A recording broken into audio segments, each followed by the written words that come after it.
इलाका किसी का हो धमाका, डीजे संतोष साउंड सेवराहा बाजार का होगा।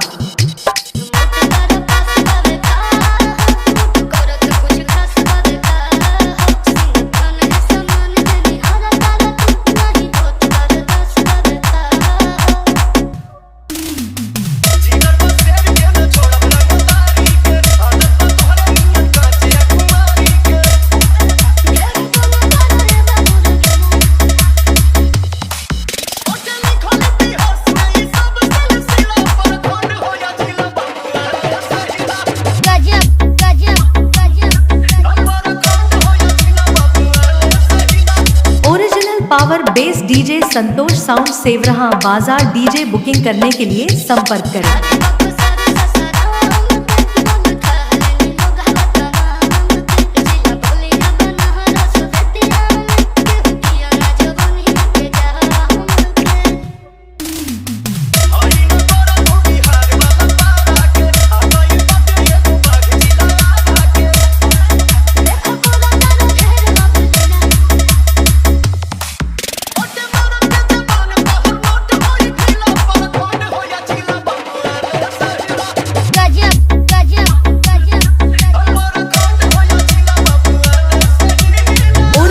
Power base DJ Santosh sound Sevraha बाजार। डीजे बुकिंग करने के लिए संपर्क करें। मोबाइल नंबर है 76 672 00 687।